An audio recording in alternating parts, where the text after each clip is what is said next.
Hey there, Chummer. Today I'd like to talk to you about the basics of combat in Shadowrun 5th edition and how that happens.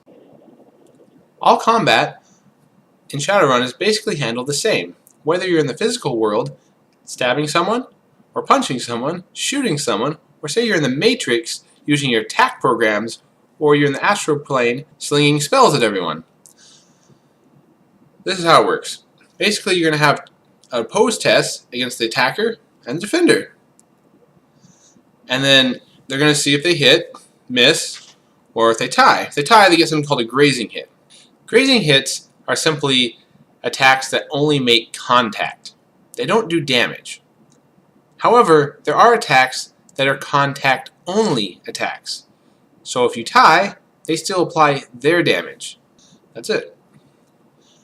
So in the book, they give a nice example, how it works, or acronym, called DADA, D-A-D-A, which is decide, or declare, declare action, or declare attack, declare defense. Attack is step 2. Step 3 is defend. And step 4 is apply effects. Step 1, declare attacks and declare defense. That's how it's described in the book. Declaring attacks is very simple.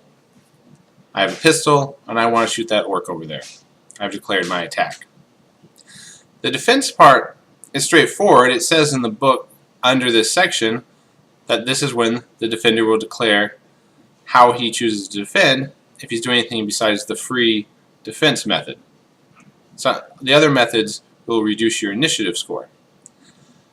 However, later in the book, when it talks specifically about these other defenses, it says they can be done at any point during the combat turn. So the question is whether or not you need to declare your defense before or after you know how hard you've been hit, or how accurate the attack is perhaps a better way of looking at it. This is really up to the game master at this point to make this call. After they decide that, we go to step 2, which is attack. This isn't too hard. Again, you look at the skill of your weapon. Let's say it's against a pistol. You look at that. Let's say it's a 4. Then you look at the attribute associated with that. It's like agility, and let's say that's a 3. The DM then is going to tell you any modifiers to apply. They can be positive or negative. And then after that, you also have to look at the limit of the weapon. Most weapons are like a 4 or 5. This is kind of standard. There are some that are higher, and there's ways to get them higher, for sure. But the limit is how many successful hits, when you roll your dice, 5s or 6s that come up, that can actually apply. So if the limit's 4, even if you roll 5 successes, only 4 is the amount you get.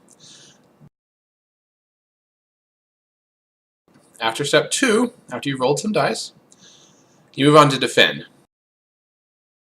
This step is a little tricky. There's a couple parts to it. First, again, we decide how he was defending.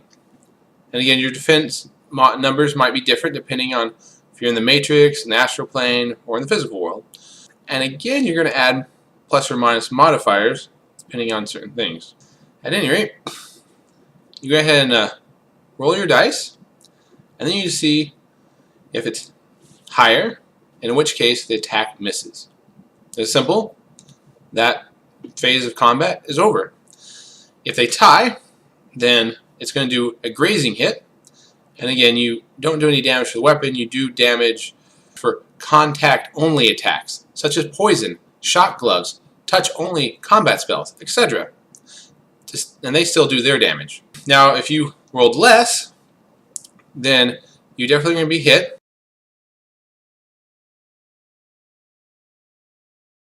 And then you need to look at certain things like the damage value of the weapon.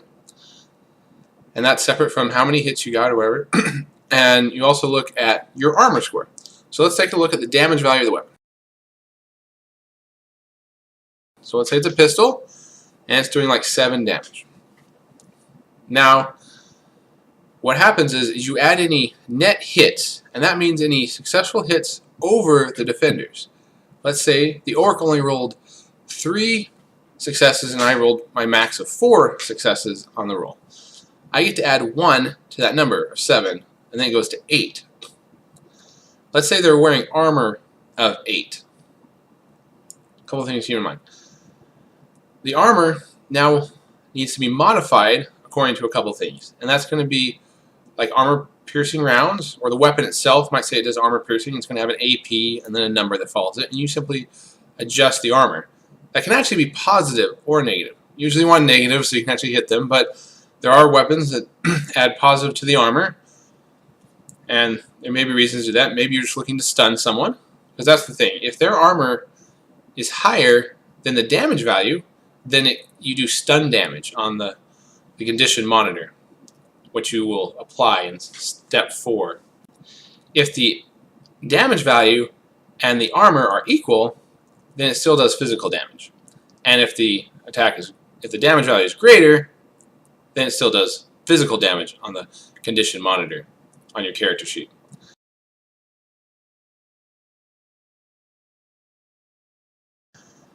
So, after you've looked at the damage value, you then roll dice. The defender does. He adds up his modified number on his armor, and he adds his body to that number. So pretty simple. Again, say he has an armor of 8, and he's a body of like 5. He's going ahead and roll 13 dice. And, and let's say he rolls like 4 successes. Well done. That means he reduces the damage from 8 down to 4. And so he only has to mark 4 of those boxes. And that's what moves us on to step 4, applying effects. So you mark those 4 boxes, and you're going to look at, you're going to be like at least a -1 to your all your other dice pools. So everything except for reducing damage, you're going to get a minus. So next time that guy tries to shoot, his initiative score immediately drops by 1. That may have some effect. It may have little to none. But still, when he rolls initiative, he gets a -1 now. After you determine like his damage, another thing you should look at is something called knockdown.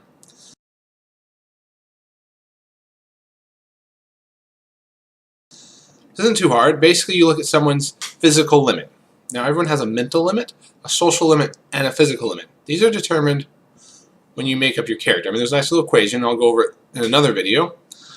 But simply put, let's say the orc's physical limit is 5. Now, since he only took 4 damage, he isn't knocked down. He would have had to take a number greater than his physical limit. So it had to have been 6 or higher, at which point he simply gets knocked prone for free. It's great, right? You just knock prone. Sometimes that's not a big deal, and sometimes that's going to be the worst thing in the world. Also, you need to apply other effects of certain damage types that can be applied here. Again, this would be electricity or fire, poison. You're going to apply those effects in step 4 also. Well, let me recap. Again, it's declare attacks and defense. Attack by rolling your dice from your skill and your attribute. Defend by using whatever method you're using to defend. Then compare that to the dice to the attack roll. If it has more on the attack, then you need to go look at armor, modifying the armor, damage value of the weapon, and then after that you're going to roll your body and armor, modified armor, to mitigate the damage, and then after that you're going to apply the effects of that damage on your character sheet. Well, thanks for watching, and please subscribe. If you have any questions or comments, please leave them below.